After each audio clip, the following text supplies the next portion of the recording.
أعوذ بالله من الشيطان الرجيم بفضل بسم الله الرحمن الرحيم واعف عنا واغفر لنا وارحمنا أنت مولانا فانصرنا على القوم الكافرين واعف عنا واغفر لنا وارحمنا இறைவா எங்கள் பாவங்களை பொறுத்து அருள்வாயாக. வகஃபிர் லனா இறைவா எங்களை மன்னிப்பாயாக. வரஹம்னா இறைவா எங்கள் மீது கருணை காட்டுவாயாக. அந்த மௌலானா நீயே எங்கள் பாதுகாவலன்.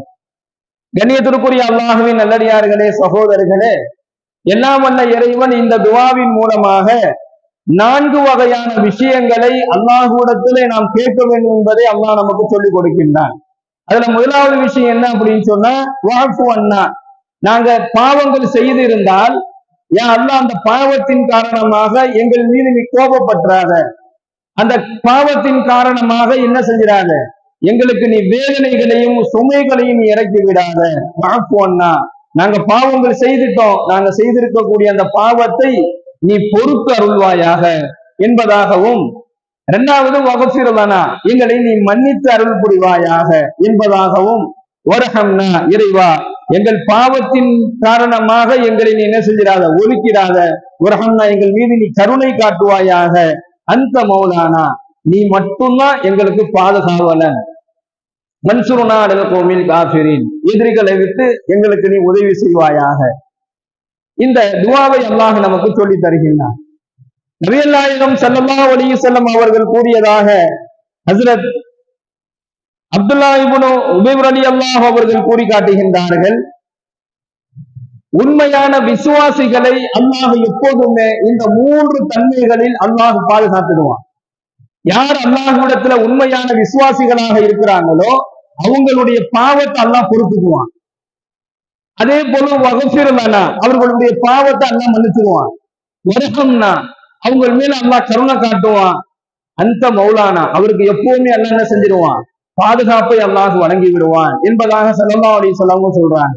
அப்ப அந்த உண்மையான விசுவாசி என்றால் யார் என்பதை பற்றி ஸல்லல்லாஹு அலைஹி வஸல்லம் அன்னவர்கள் சொல்லும் பொழுது, எவர் ஒருவர் தான் தொழுகக்கூடிய தொழுகையை பேணுதலாக தொழுகின்றாரோ, எவர் ஒருவர் தான் தொழுவக்கூடிய தொழுகையை பேணுதலாக தொழுது வருகின்றாரோ, அந்த பேணுதலாக தொழக்கூடியவருக்கு கியாமத்து நாளையில் 2 விஷயங்கள் அந்த தொழுகை அவருக்கு பாதுகாப்பாக அமையும். ஒண்ணு, பேணுதலான முறையில தொழுகத்தை அந்த தொழுகையாளியினுடைய தொழுகை நாளை கியாமத்து நாளையில அவருக்கு ஒளியாக அவருக்கு இருக்கு.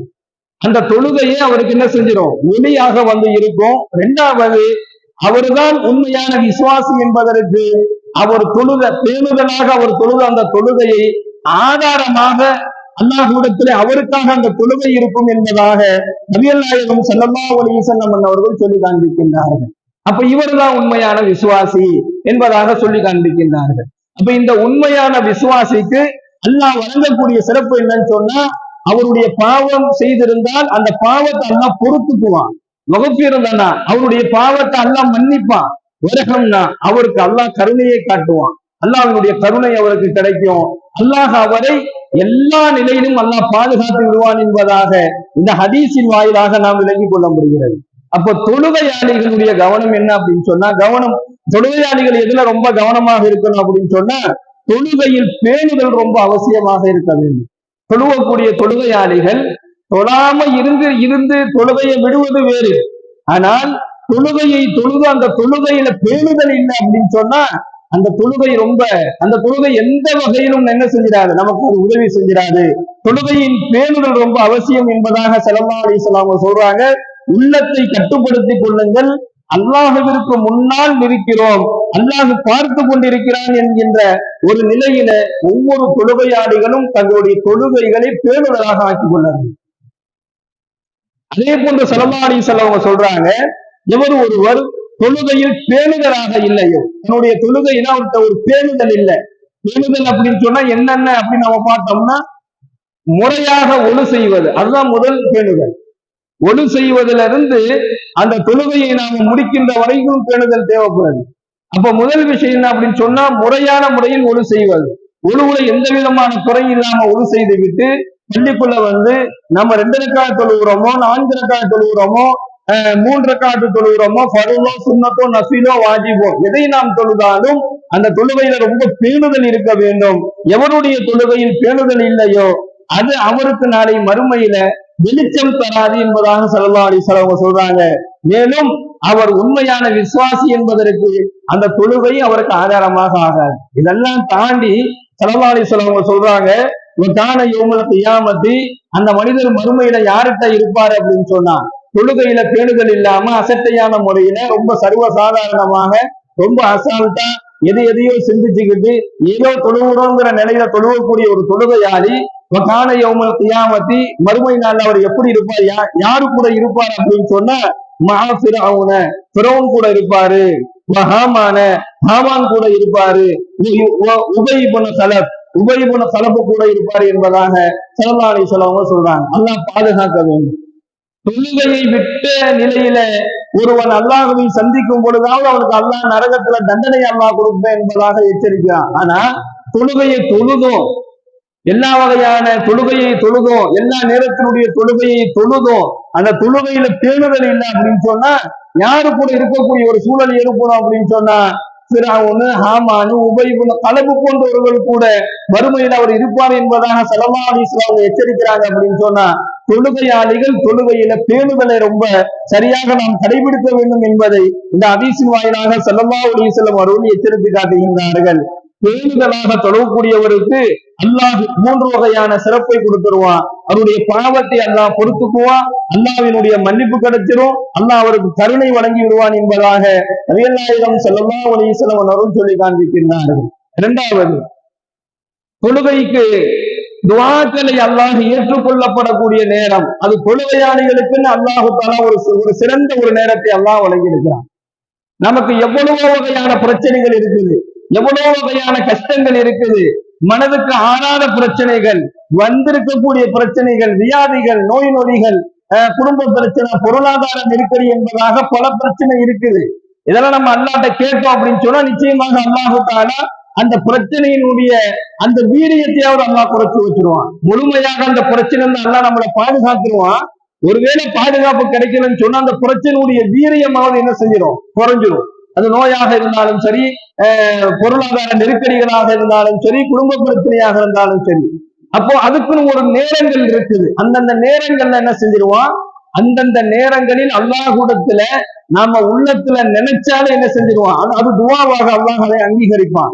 இப்ப ஸல்லல்லாஹு அலைஹி வஸல்லம் அன்னவர்கள் ஒரு நேரத்தை சொல்றாங்க, இந்த நேரம் அல்லாஹ்விடத்துல துஆ ஏற்றுக்கொள்ளப்படக்கூடிய நேரம், இந்த நேரத்தை நம்ம தவற விட்டுறக்கூடாது. அதுல இந்த தொழுகையாளிகள் இருக்காங்கல்ல, 5 வேளை தொழுகக்கூடிய தொழுகையாளிகள் இருக்கின்றார்களே, அவங்க ரொம்ப இந்த நேரத்தை தவற விட்டுறக்கூடாது. ஏன்னா அது பெரிய ஒரு பாக்கியமான ஒரு நேரம். ஸல்லல்லாஹு அலைஹி வஸல்லம் அவங்க சொல்றாங்க, இதா சுவ்விவ பிஸ்ஸலாத்தி ஃபுதிஹத் அப்வாபு ஸமாயி, தொழுகைக்காக வேண்டி இகாமத் சொல்லப்படக்கூடிய அந்த நேரம் இருக்குதுல, இதா சுவ்விப ஸலாத்தி ஃபுதிஹத் அப்வாபு ஸமாயி, இகாமத் சொல்லப்படக்கூடிய அந்த நேரம் இருக்குது, அந்த நேரத்துல ஃபுதிஹத் அப்வாபு ஸமாயி, வானத்தினுடைய கதவுகளை அல்லாஹ் திறந்து வச்சிடறான். எப்பெல்லாம் இகாமத்து சொல்லப்படுதோ, ஒவ்வொரு நேர தொழுகைக்காக வேண்டி எப்பெல்லாம் இகாமத் சொல்லப்படுதோ அப்பெல்லாம் ஃபுதிஹத் அப்வாபு ஸமாயி, வானத்தினுடைய கதவு திறந்து விடப்படுகின்றது. வஸ்துஜீபத் துஆஉ, அந்த நேரத்தில் கேட்கப்படக்கூடிய துஆவை அல்லாஹ் ஏற்றுக்கொள்கிறான் என்பதாக நபிகள் நாயகம் ஸல்லல்லாஹு அலைஹி வஸல்லம் கூறிய இந்த ஹதீஸை ஹஜ்ரத்னா ஜாபிர் ரலியல்லாஹு அவர்கள் அறிவிக்கின்றார்கள்.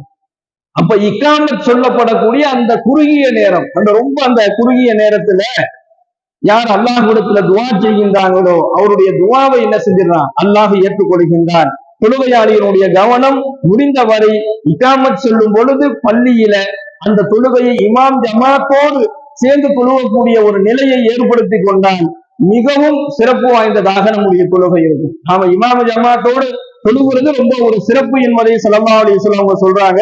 அது மட்டுமல்ல, முதலாவது சஃப்ல நின்று தொழுது அதனுடைய நன்மையை நீங்கள் தெரிந்து கொண்டீர்கள் என்று சொன்னால், முதல் சஃப்ல இருக்கக்கூடிய நன்மையை நீங்க தெரிஞ்சுக்கிட்டீங்க அப்படின்னு சொன்னா, முதல் சஃப்ல இன்னைக்கு யாரு நிக்கிறது, நாளைக்கு யாரு நிக்கணுங்கிறத மக்கள் எல்லாம் ஒன்று சேர்ந்து சீட்டு குலுக்கி போட்டு நீங்கள் தேர்ந்தெடுத்துக் கொள்வீர்கள். அந்த அளவுக்கு அதுல நன்மை இருக்கிறது என்பதாக நபிகள் நாயகம் ஸல்லல்லாஹு அலைஹி வஸல்லம் அவர்கள் சொல்லி காண்பிக்கின்றார்கள். அது மட்டுமல்ல, இமாம் ஜமாத்தை தக்பீர் தாரிமாவோடு எவர் தன்னுடைய வாழ்நாள்ல பின்பற்றிட்டாரோ, இகாமத் சொல்லும் பொழுது தன்னை பள்ளியில் எவர் ஆக்கிக் கொள்கின்றாரோ, இமாம் ஜமாத்தை எவர் தவற விடாமல் தொழுது வருகின்றாரோ, எல்லாம் வல்ல இறைவன் அவருடைய பாவங்களை பொருத்தி கொள்றான்.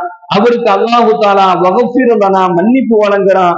வரஹம்னா அவருக்கு மீது அல்லாஹ் கருணை காட்டுகின்றான். அந்த மௌலானா நீ எங்கள் பாதுகாவல் நாம சொல்றோமே, அல்லாஹ் அவர் எல்லா நிலையிலையும் பாதுகாக்கின்றான். பன்சுர்நாடல் கோமில் காஃபிரின் அவருக்கு கண்ணுக்கு தெரியாத அவருக்கு சூழ்ச்சி செய்யக்கூடிய எதிரிகளிடத்திலிருந்து அல்லாஹ் அவருக்கு பாதுகாப்பையும் வழங்குகிறான் என்பதை இந்த ஹதீஸின் வாயிலாக நாம் விளங்கிக் கொள்ள முடிகின்றது. எல்லாம் வல்ல இறைவன் நமக்கு அவனுடைய கருணையை வழங்குவானாக, நம்முடைய பாவங்களை மன்னிப்பாயாக, எதிரிகளிடத்திலிருந்தும் துரோகிகளிடத்திலிருந்தும் அல்லாஹ் நமக்கு வெற்றியை வழங்குவானாக. வாஹித் தஅவானா அல்ஹம்துலில்லாஹி ரப்பில் ஆலமீன். அஸ்ஸலாமு அலைக்கும் வரஹ்மத்துல்லாஹி வபரகாத்துஹு. சுப்ஹானல்லாஹி பிஹம்திஹி சுப்ஹானக்கல்லாஹும்ம வபிஹம்திக ونشهد الله إله إلا أنت ونستغفرك ونتوب إليك. سبحان ربك رب العزة عما يصفون وسلام على المرسلين والحمد لله رب العالمين.